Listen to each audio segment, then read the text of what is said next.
أعوذ بالله من الشيطان الرجيم بسم الله الرحمن الرحيم نحمده ونصلي على رسوله الكريم رب اشرح لي صدري ويسر لي أمري واحلل عقدة من لساني يفقهوا قولي. So Alhamdulillah, we are gathered here today to remind ourselves and remember our brothers and sisters in Palestine.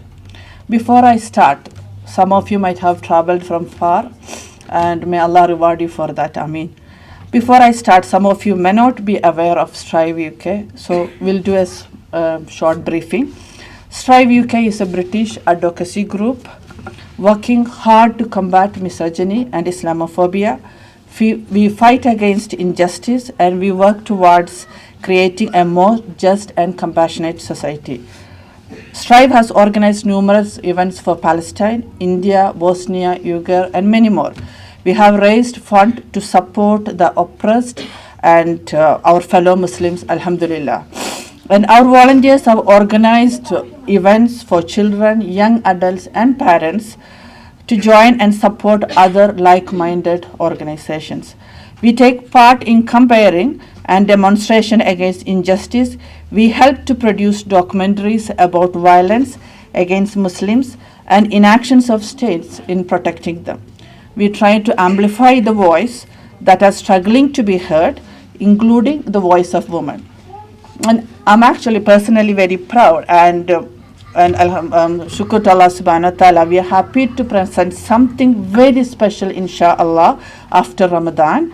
I'm sure you have heard of several festivals and children festival dedicated to music, romance, fantasy, comics, and history, etc. I wanted to invite you to Sibha, a literary festival for your minds dedicated to global activism on several issues, especially with Palestine, and making the world a safer and a better and equal place.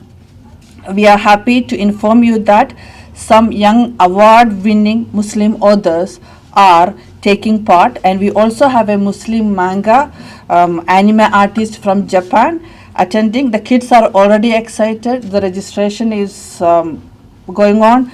Actually, the date is on the April 20th, and we will be, inshallah, showing the date, and you can ask some of our volunteers about the program and how to register.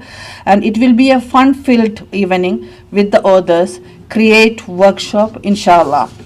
And we all know what is happening in Palestine. Our heart bleeds, and any time when we talk about Palestine, it's very emotional to us. Today mark the 141 days since the recent escalation. We are agitated, frustrated. Our sleeps has been disturbed with no words to describe to the atrocities what is happening there. One thing for sure, we are becoming Palestinians day by day. And I would like to remind myself and all of you about some of the incredible sisters, our incredible Palestinian sisters who have significant presence protesting against the unjust occupation, defending their rights and identity. But we take back to go back in time, we can notice that women have been active in struggle from the beginning. If we go back to Musa alayhi salam, we know he is the liberator of Bani Israel. But there are many women that show what it means to be steadfast in our beliefs, to show integrity and bravery. The Quran goes on to speak about Musa alayhi salam's mother, as his mother struggled to protect him from the oppression and atrocities of the Pharaoh. She took action by undertaking huge sacrifice to let him go in. We all know that story, in the river, putting him in the basket to float away in the river. And it was the Musa alayhi salam sister who guided his basket and made sure he reached the palace. It was wife of Pharaoh, Asya Bibi, who nurtured him and parented him in front of the Pharaoh. So we can imagine like how much struggle and how much courage she took to protect the baby.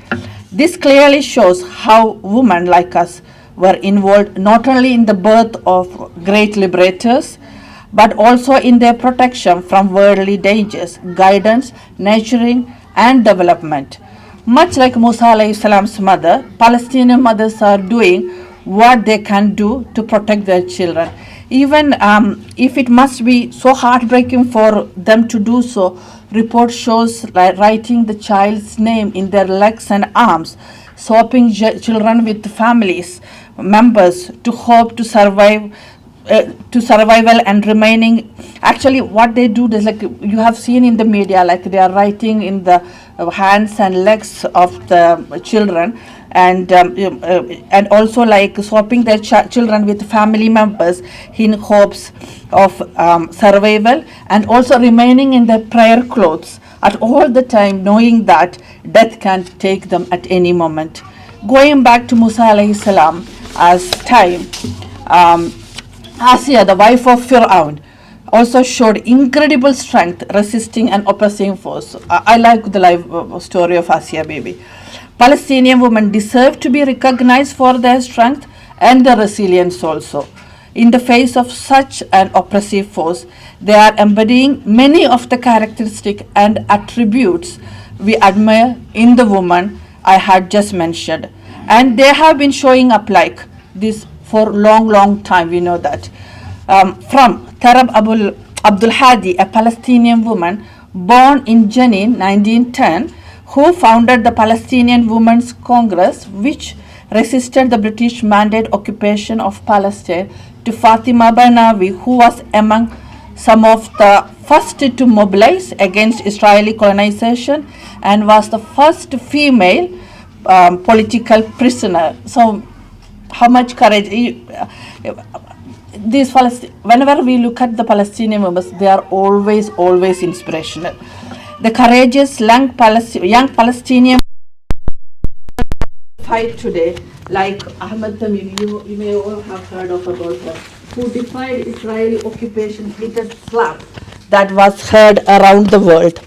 Muna Al-Kurd is another brave Palestinian woman whose fearless journalism covering the continued Israeli colonization of her neighborhood, Sheikh al-Jarrah, led to the Palestinian art struggle going viral in 2021. She was honored as one of the Time magazine's most influential people. The stories of the Palestinian women contradict the West opinion. You might have seen a clip in the Instagram or also a TikTok. Like there is a interviewer in the media. She is talking like interviewing somebody from the Palestine, and she was telling like you may not used to women talking. How ignorant, subhanallah, she is.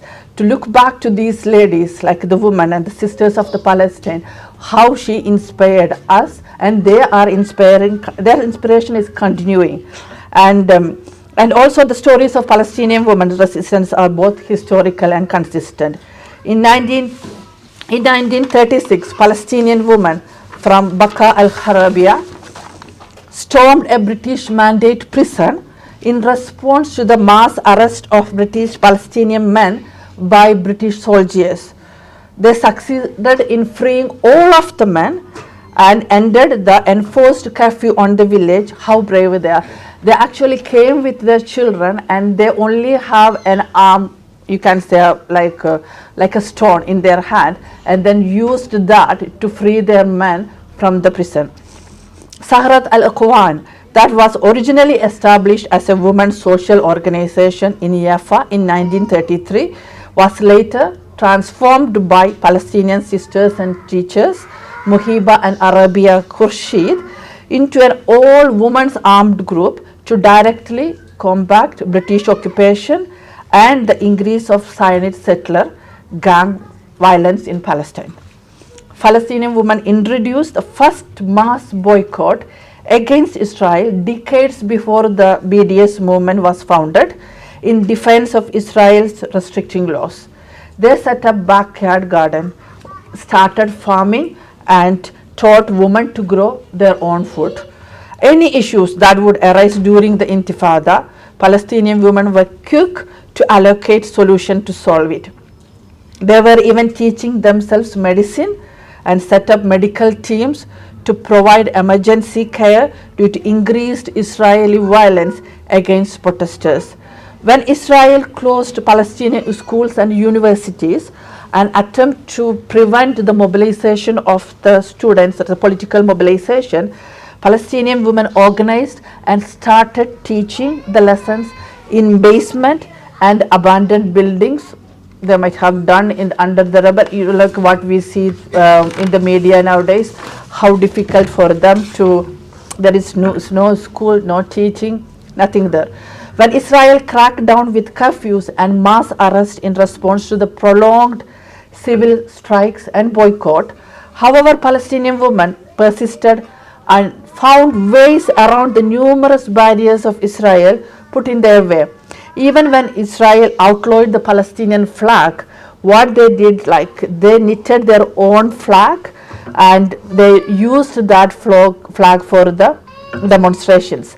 When Israel forces placed leading famous Palestinian figures under their house arrest, what they did, they baked the bread and kept the pamphlets under the bread, and the ladies, like the other sisters, distributed into the Palestinian villages and town and the refugee camps. These mothers, they are with their babies' slings, without Israeli forces having no idea.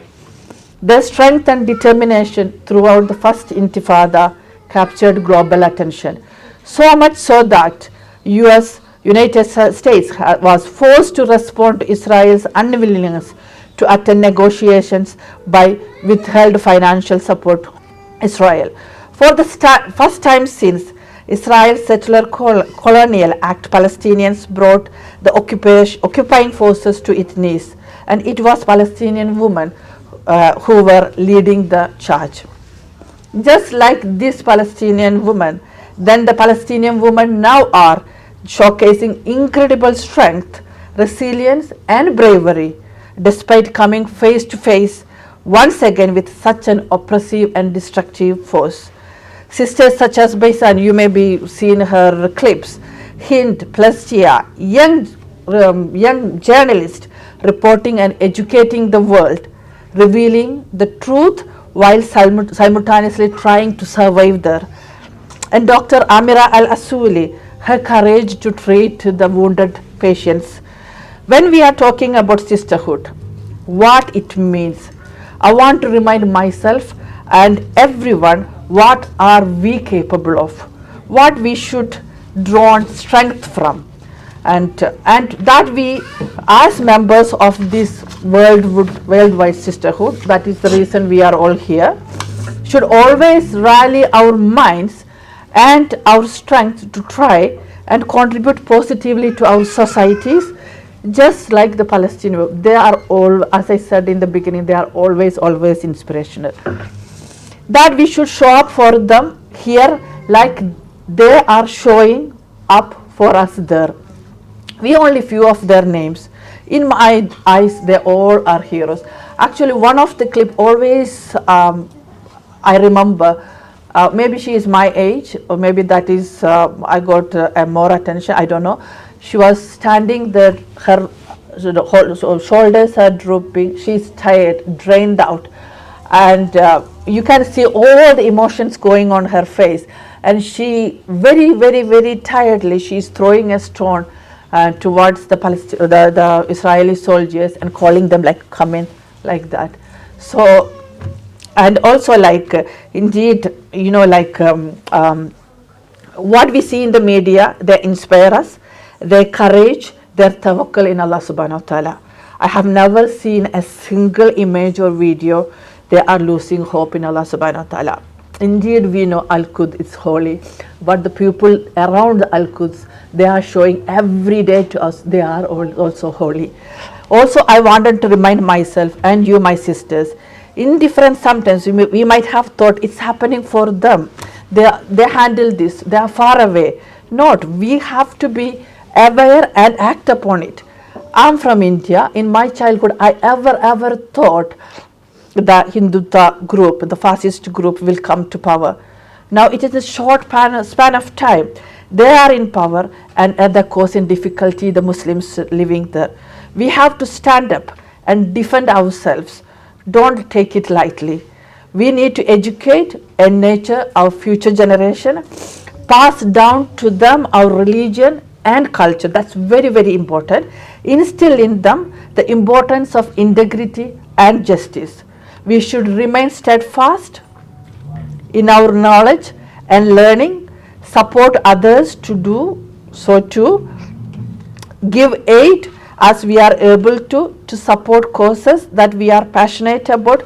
During the aid, like Alhamdulillah, you all might have contributed. We can start from the family itself. Maybe we keep something like a box or something like, or take an oath or take a decision.